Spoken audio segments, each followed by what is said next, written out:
Bab ke-333, Sumpah, Target Baru, Gelisah.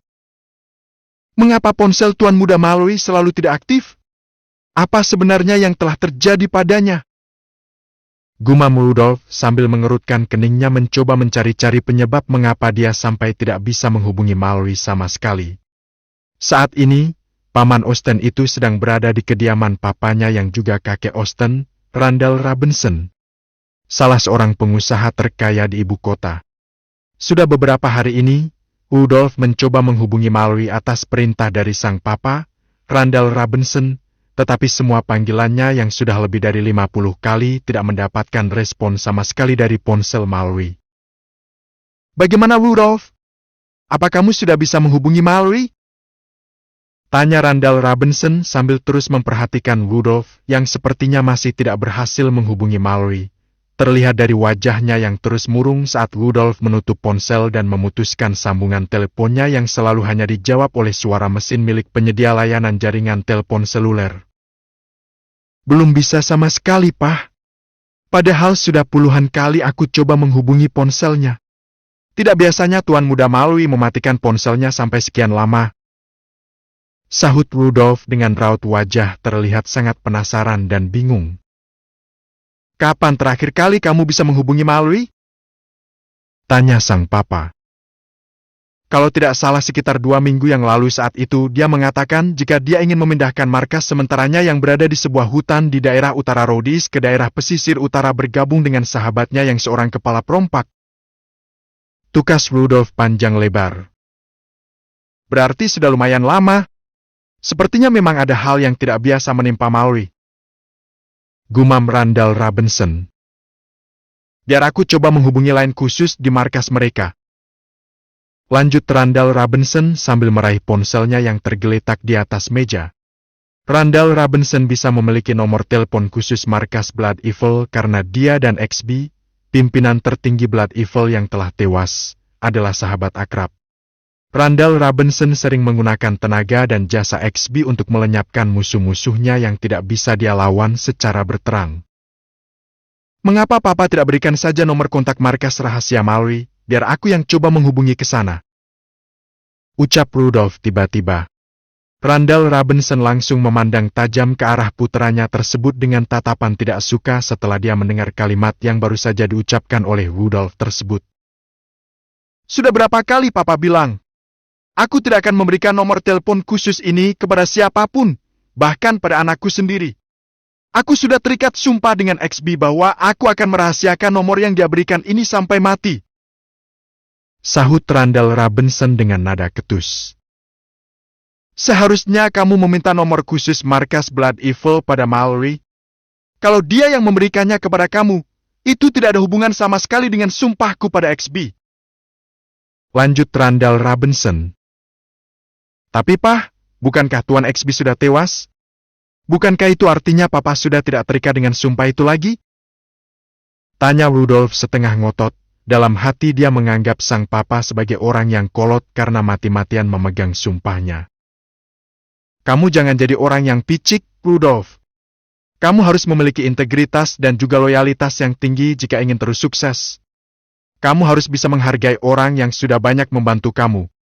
Dan salah satu yang termasuk dalam masalah penghargaan itu adalah dengan tidak melanggar sumpah yang telah kamu ucapkan meskipun orang itu sudah mati. Mengerti kamu?" seru Randall Robinson dengan penuh tekanan. Meski Randall Robinson termasuk pengusaha yang suka menghalalkan segala cara untuk mencapai tujuan bisnisnya, tetapi dia memiliki prinsip sendiri dalam masalah janji maupun sumpah kepada orang yang benar-benar loyal kepadanya. Dia sangat anti untuk melanggar sumpah yang pernah dia ucapkan. Randall Robinson benar-benar marah saat Rudolph seperti sengaja meminta dia untuk melanggar sumpahnya sendiri dengan alasan XB sudah mati. Mengerti Pak?"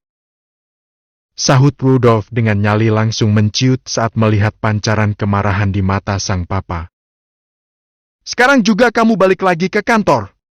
Siapkan dana sebanyak 100 triliun secepatnya. Aku akan menggunakan dana itu untuk mengacaukan bisnis Dragon Corp di kota Rhodes sekaligus untuk mengembangkan bisnis kita," ujar Randall Robinson tegas. "Baik Pak, akan segera aku siapkan," Sahut Rudolf sambil berlalu meninggalkan sang papa yang terus memandangi punggungnya sambil menggeleng-gelengkan kepalanya. Mengapa aku tidak bisa memiliki keturunan yang cerdas dan hebat seperti Edward Watson? Rudolf dan Rebecca sama sekali tidak bisa diandalkan. Kemampuan bisnis mereka berdua sangat jauh di bawah standar jika dibandingkan dengan Edward. Gumam Randall Robinson sambil menarik nafas panjang dan kemudian membuangnya dengan cepat seakan ingin membuang rasa kecewa di dalam hatinya terhadap kemampuan dan naluri bisnis kedua anaknya tersebut. Randall Robinson terus memperhatikan Rudolf sampai keluar dari ruang tamu dan tidak terlihat lagi. Tanpa membuang waktu lagi, Randall Robinson segera membuka buku kontak di ponselnya, mencari nomor telepon khusus markas Blood Evil dan langsung menekan tombol panggil begitu dia menemukan nomor tersebut. Sementara itu, di ruang rahasia yang dikhususkan bagi pimpinan tertinggi Blood Evil, terlihat Lucer sedang merasa ragu saat mendengar telepon internet dengan saluran khusus di depannya tiba-tiba saja berbunyi. Sebagai wakil dari Mallory, Lucer paham betul jika hanya orang-orang tertentu yang mengetahui nomor telepon saluran rahasia tersebut dan tidak sembarang anggota Blood Evil boleh menjawab atau mengangkat telepon tersebut tanpa seizin pimpinan tertinggi. Lucer hanya memandangi telepon di mejanya tersebut sampai bunyi deringnya berhenti dengan sendirinya. Mengapa aku malah takut mengangkat telepon itu? Bukankah sekarang ini aku adalah pemimpin tertinggi Blood Evil? Gumam Lucer sambil menepuk dahinya setelah dia menyadari kebodohannya barusan. Kering! Kering! Saat telepon saluran khusus tersebut berdering lagi untuk yang kedua kalinya, tanpa ragu-ragu, Lucer langsung meraih gagang telepon yang sedang berdering itu dan kemudian bergegas membuka suara untuk menjawab panggilan tersebut. Halo? Sapa Lucer dengan nada Sweta terdengar sangat hati-hati. Halo? Siapa ini? Mengapa kamu berada di ruangan Mallory? Di mana Mallory? Tanya seseorang dari seberang telepon yang bukan lain adalah Randall Robinson. Lucer sampai terhenyak kaget saat mendengar orang di seberang telepon menyebut nama Mallory dengan begitu santai tanpa ada kesan takut apalagi hormat sedikit jua. Siapa dia ini? Mengapa dia seperti sudah sangat akrab dengan Tuan Muda Mallory? Gumam Lucer dalam hati. Halo? Kamu budek atau mendadak bisu? Mengapa pertanyaan aku tidak kamu jawab? Tanya Randall Robinson terdengar emosi. Maaf Tuan, saya Lucer, wakilnya Mallory. Dengan siapa saya berbicara? Tanya Lucer pelan dan hati-hati. Aku Tuan Randall Robinson, sahabat mendiang Tuan XB. Tolong segera panggilkan Mallory. Ada hal yang sangat penting yang ingin aku sampaikan kepadanya. Sahut Randall Robinson langsung ke pokok persoalan. Mendengar orang yang di seberang telepon menyebutkan namanya, tiba-tiba saja tubuh Lucer terlihat gemetar dan grogi karena dia tahu jika Randall Robinson adalah sahabat XP dan merupakan klien terbesar Blood Evil yang sangat royal saat membayar uang jasa kepada organisasi pembunuh bayaran tersebut. Lucer juga tahu jika Mallory bahkan sangat menghormati Randall Robinson dan biasa memanggil Randall dengan sebutan paman. Maaf Tuan Robinson, Tuan Muda Mallory sudah tewas. Kami baru saja melakukan upacara pemakamannya. Sahut Lucer langsung memutuskan untuk berterus terang kepada Randall Robinson tentang tewasnya Mallory. Kamu jangan main-main, Lucer. Tidak mungkin Mallory bisa tewas begitu saja. Ilmu bela dirinya saja sangat bagus. Tidak sembarang orang bisa mengalahkan dirinya. Sahut Randall Robinson seperti tidak terima saat mendengar kabar tewasnya Mallory. Aku serius Tuan Robinson. Aku sendiri yang berhasil menemukan mayat Tuan Muda Mallory dan membawanya pulang ke markas Blood Evil.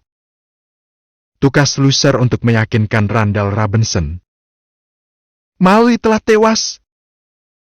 Gumam Randall Robinson tanpa sadar. Meski suaranya pelan tetapi masih bisa didengarkan oleh Lucer dari seberang telepon. Bulan lalu mayat XB ditemukan oleh Mallory dalam keadaan mengenaskan, dan sekarang Mallory sendiri juga tewas begitu saja. Ada apa sebenarnya ini?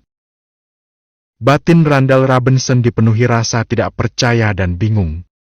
Randall Robinson adalah salah satu orang yang sangat paham dengan kekuatan Blood Evil yang sudah puluhan tahun malang melintang di bisnis pembunuh bayaran dan dikenal tidak pernah gagal dalam mengeksekusi target yang diinginkan oleh orang yang menyewa mereka. Mengapa para petinggi Blood Evil menjadi seperti manusia lemah dalam beberapa bulan terakhir ini? Mereka mati begitu saja satu demi satu.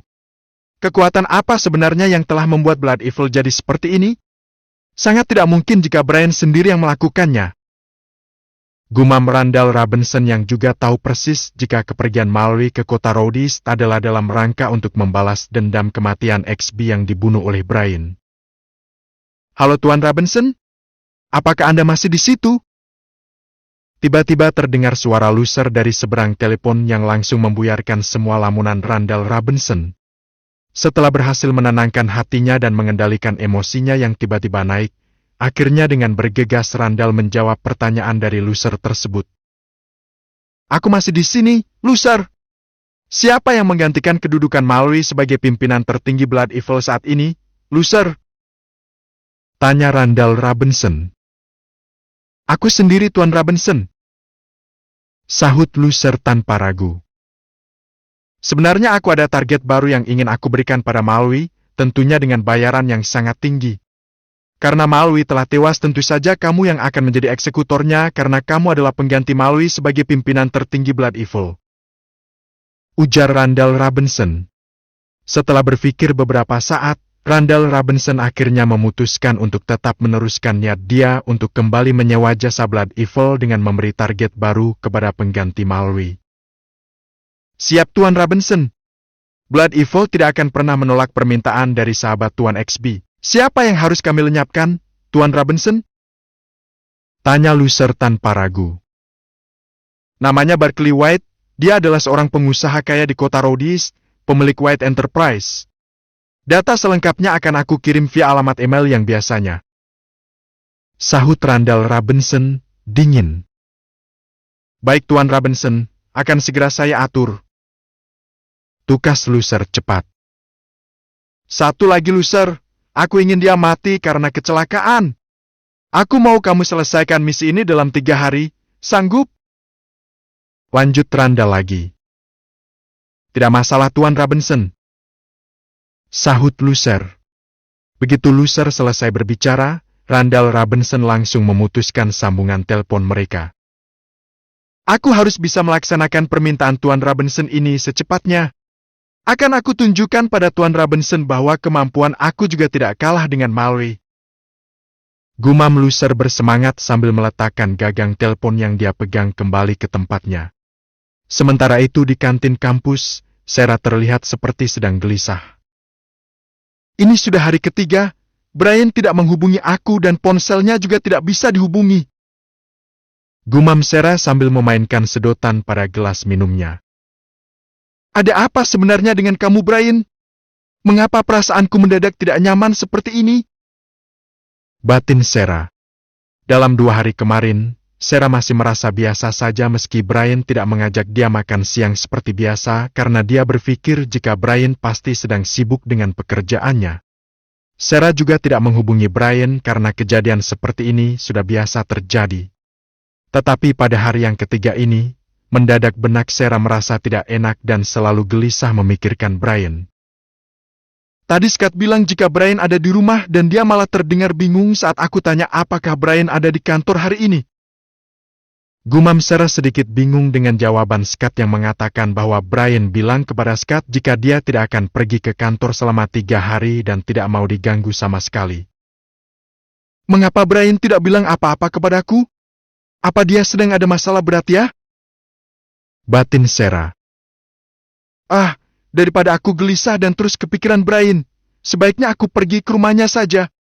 Siapa tahu Brian benar-benar sedang ada masalah. Gumam Sarah sambil bersiap untuk beranjak dari tempat duduknya. Loh, mau kemana Sarah? Baru saja mau aku temanin, kok malah pergi?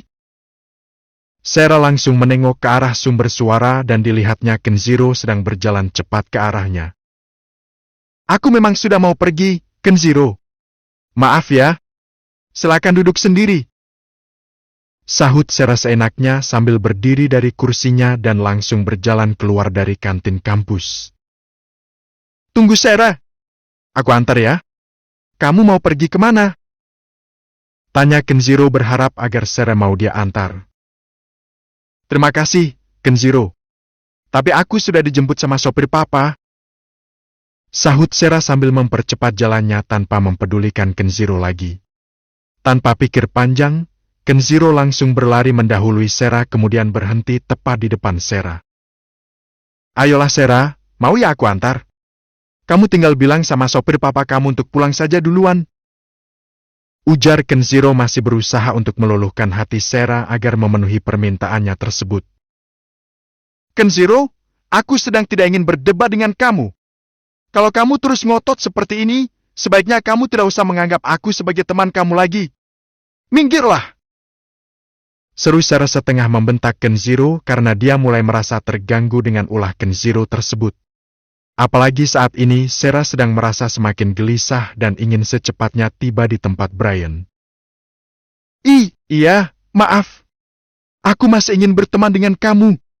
Maaf ya Sarah. Ucap Kenjiro sambil menyingkir dengan sedikit gugup karena dia sama sekali tidak menduga jika Sarah yang biasanya bersikap kalem tiba-tiba saja membentaknya. Melihat Kenjiro sudah tidak menghalangi jalannya lagi, setengah berlari kecil Sarah menuju ke tempat parkir di mana sopir pribadi sang papa sudah menunggunya. Sarah sama sekali tidak mempedulikan Kenjiro yang terus memandang ke arahnya sampai dia masuk ke dalam mobil. Dalam pikiran Sarah saat ini hanya ada bayangan Brian. Langsung ke perumahan Dragon Corp. Secepatnya! Ucap Sarah kepada sopir pribadi Tuan Wilson. Baik non Sarah. Tanpa membuang waktu lagi, sang sopir langsung menjalankan mobilnya keluar dari tempat parkir kampus menuju jalan raya, kemudian dia menggeber mobilnya dengan kecepatan tinggi menuju perumahan Dragon Corp sesuai permintaan Sarah. Tolong lebih cepat lagi! Ujar Sarah sambil berusaha menenangkan hatinya yang semakin gelisah. Apa yang sebenarnya sedang terjadi dengan kamu, sayang? Batin Sarah, sementara sang sopir terus menambah kecepatan mobilnya dan menginjak pedal gasnya semakin dalam tanpa mempedulikan lagi dengan kecepatan maksimal yang diizinkan. Bagi dia, yang paling penting saat ini adalah dia bisa mengantarkan Sarah secepatnya sampai ke tujuan. Bab